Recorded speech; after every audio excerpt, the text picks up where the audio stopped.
Setelah kehancuran pasukan Raja Abraha, kota Mekah semakin ternama. Dari kota inilah sejarah manusia paling mulia dimulai. Ka'bah sebagai jantung kota Mekah semakin ramai dikunjungi para peziarah. Demikian pula para pedagang.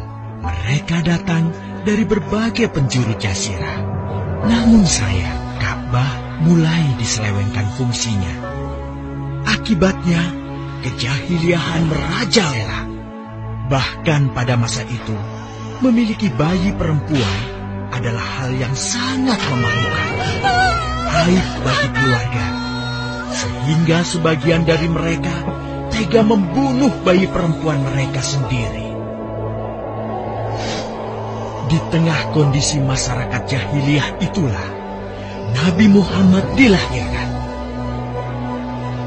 Bayi luar biasa itu lahir dari rahim seorang wanita mulia bernama Aminah. Pada saat itu, ditandai peristiwa-peristiwa yang luar biasa. 10 balkon istana Kisra runtuh. Juga padamnya api-api yang biasa disembah oleh orang-orang Majusi.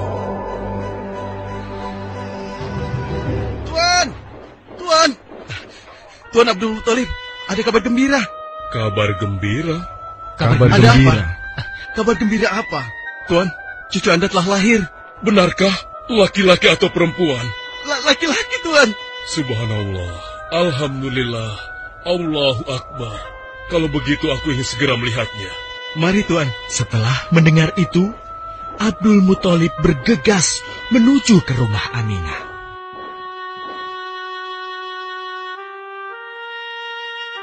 Ah, cucuku, kasihan engkau terlahir yatim. Dengan penuh kasih sayang, Abdul Muthalib membawa cucunya ke Ka'bah. Ya Allah, jadikanlah cucuku ini menjadi seorang yang mulia dan terhormat, sebagaimana Nabi-Mu Ibrahim alaihissalam.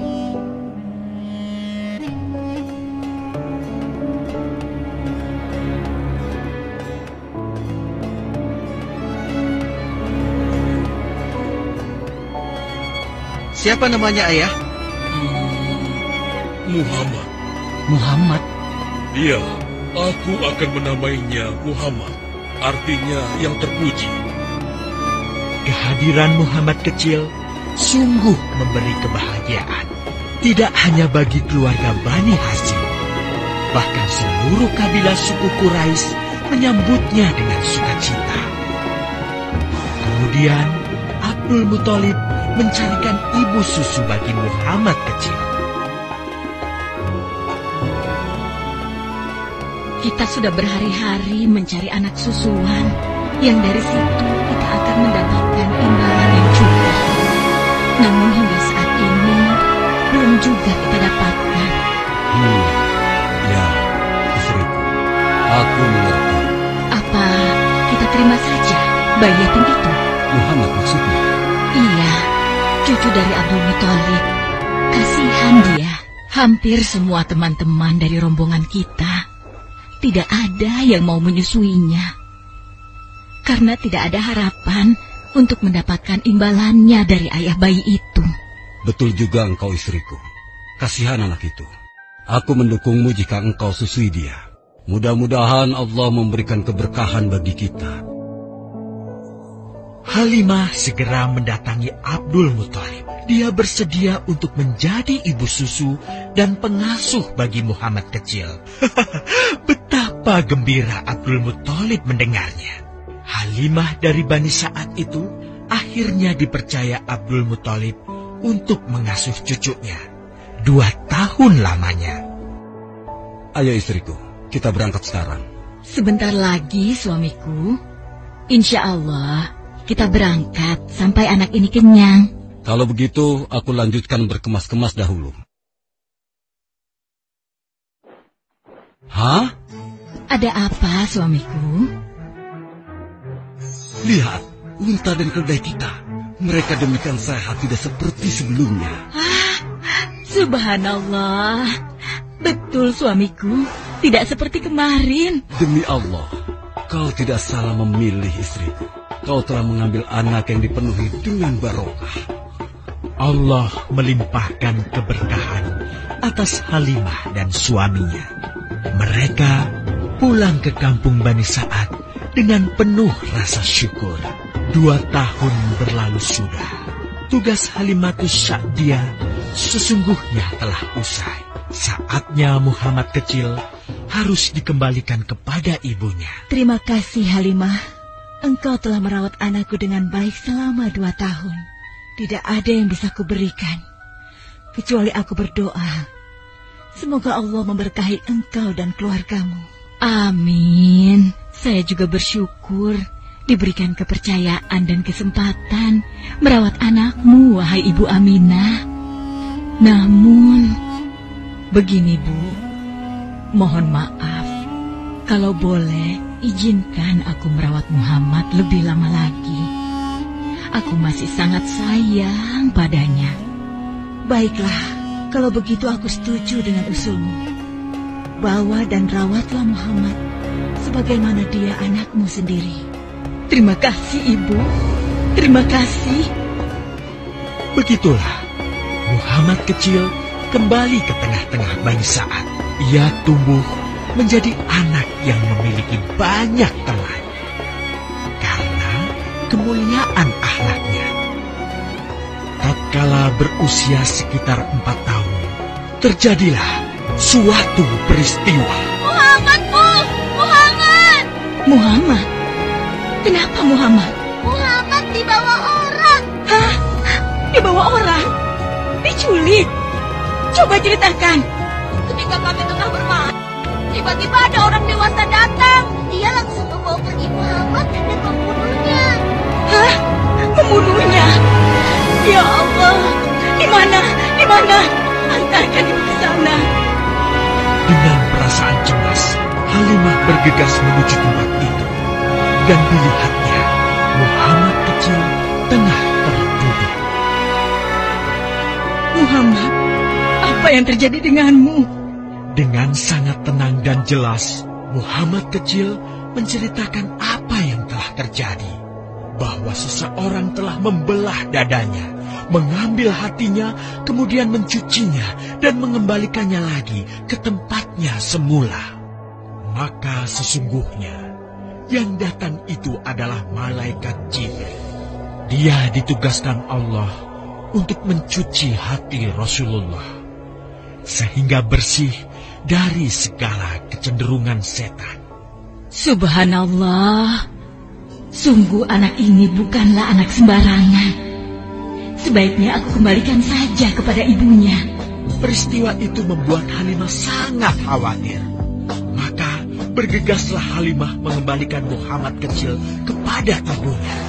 Menginjak usia yang ke-6 tahun, Muhammad kecil diajak ibunya untuk berziarah ke makam ayahnya, Abdullah di Yastrib.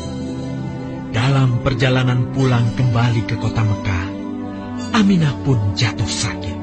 Dari hari ke hari, tubuhnya semakin melemah.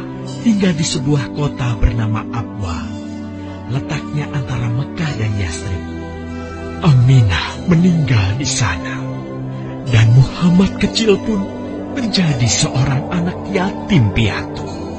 Sejak itulah, Muhammad kecil dirawat dengan penuh cinta dan kasih sayang oleh kakeknya, Abdul Muthalib. Muhammad, sudah berhentilah memerah susunya. Insya Allah, sudah cukup untuk persediaan kita hari ini. Beristirahatlah sejenak. Makanlah agar kau tetap sehat.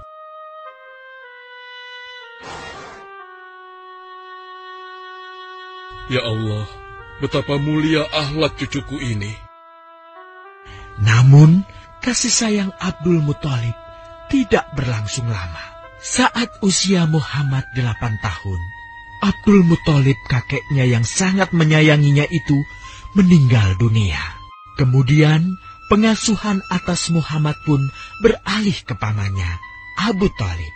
Muhammad kecil tahu betul betapa sayangnya pamannya kepadanya. Di mana Muhammad? Ia tengah mengembalakan kambing milik salah seorang penduduk Mekah, suamiku. Sejak kapan dia keluar rumah? Sekitar waktu subuh tadi. Subhanallah, betapa baiknya akhlak keponakanku ini. Ya Allah, maafkan ketidakmampuanku mencukupi kebutuhan keponakanku. Sayangi dan berkahilah dia. Jadikanlah dia orang yang mulia di antara manusia.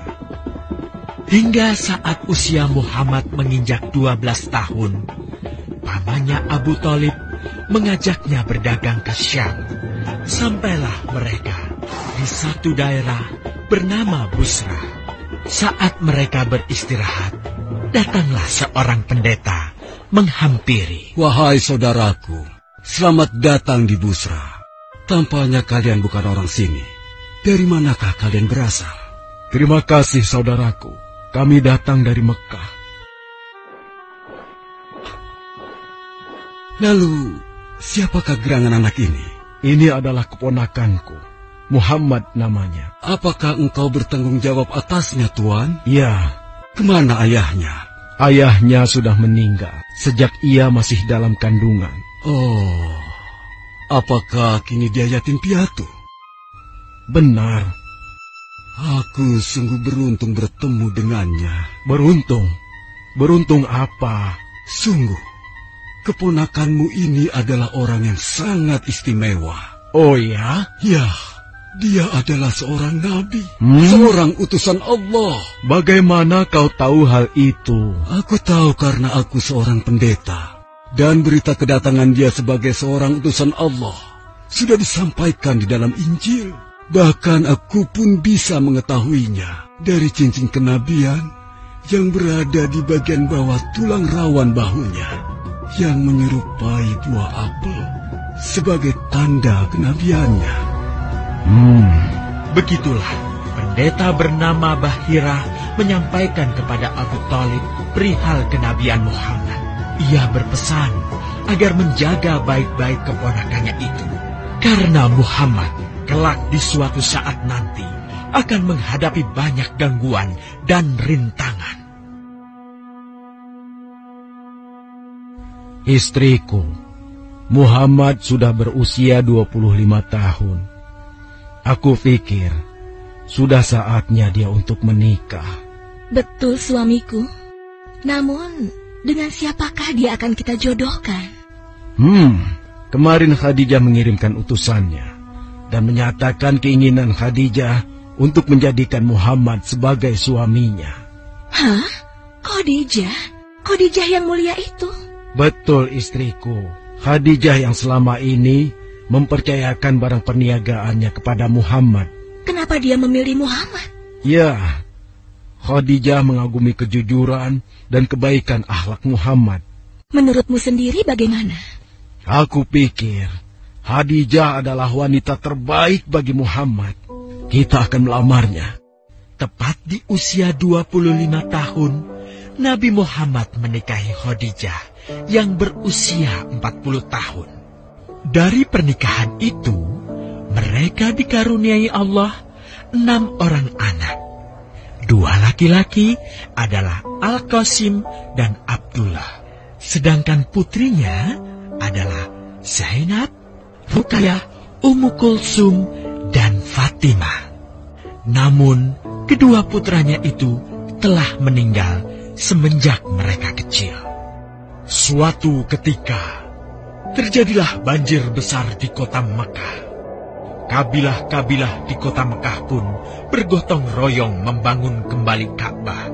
Setelah pembangunannya selesai, terjadilah perselisihan antara pemuka kabilah tentang siapakah yang paling pantas meletakkan Hajar Aswad di Ka'bah. Abu Thalib, apa yang harus kita lakukan? Kita sudah bicarakan hal ini selama 5 hari, namun tidak ada titik temu. Aku khawatir akan terjadi pertumpahan darah. Sudah, begini saja. Kita sepakati bahwa masalah ini kita serahkan kepada takdir terbaik.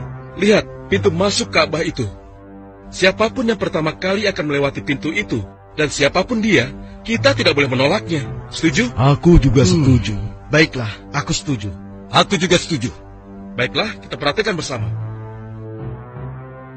Tidak lama setelah kesepakatan itu, atas izin Allah, Nabi Muhammad menjadi orang pertama yang memasuki pintu menuju Ka'bah. Alhamdulillah, segala puji bagi Allah. Ternyata Muhammad, dan memang dia adalah orang yang tidak pernah kita temui ada celah. Betul? Betul. Iya, betul. Nabi Muhammad pun menerima kepercayaan itu. Dengan kebijaksanaannya, Nabi Muhammad meminta sehelai kain, lalu meletakkan Hajar Aswad di atasnya. Nabi Muhammad mempersilahkan seluruh pemuka kabilah untuk memegang ujung-ujungnya dan mengangkatnya secara bersama-sama. Setelah sampai pada sudut Ka'bah, giliran Nabi Muhammad meletakkan Hajar Aswad di tempatnya semula. Terhindarlah perpecahan di kota Mekah. Meskipun demikian, kegelisahan masih terus menggelayuti hati Nabi Muhammad. Kejahiliahan ada di mana-mana. Kezaliman dan kemaksiatan terus berlangsung. Ia tak habis pikir. Nabi Muhammad mulai merenung dan menyendiri untuk menghindar dari perilaku jahiliyah. Nabi Muhammad memilih tempat di sebuah goa di atas bukit sekitar Mekah. Goa Hiro. Dari mulut goa itulah Nabi Muhammad bisa memandangi kota Mekah yang dicintainya dengan pandangan yang lebih luas. Hingga suatu ketika, sesuatu yang tidak pernah terbayangkan sebelumnya terjadi. Tiba-tiba, goa itu menjadi terang benderang. Kemanapun arah mata melihat, di sanalah cahaya itu ada. Itulah malaikat Jibril. Jibril berkata, "Bacalah." Dengan gemetar, Nabi Muhammad berkata, "Aku tidak bisa membaca." Malaikat Jibril lantas merangkul Nabi Muhammad SAW dengan kuat hingga nafas beliau sesak. Seraya berkata lagi, "Bacalah." Sampai akhirnya malaikat Jibril membantunya setelah merangkulnya dan menyuruhnya membaca hingga 3 kali. Kemudian malaikat Jibril membantunya membaca. "Bacalah dengan menyebut nama Tuhanmu yang menciptakan. Dia telah menciptakan manusia dari segumpal darah. Bacalah, dan Tuhanmulah yang paling pemurah, yang mengajarkan manusia dengan perantaraan Al-Qalam. Dia mengajarkan kepada manusia apa yang tidak diketahuinya." Kalimat suci telah terucap. Resmilah sudah. Dari dalam Goa Hiro, Allah mengangkat Nabi Muhammad SAW sebagai penuntun dari kegelapan menuju cahaya, dari keburukan menjadi kebaikan, dan dari kesengsaraan menuju ke keselamatan.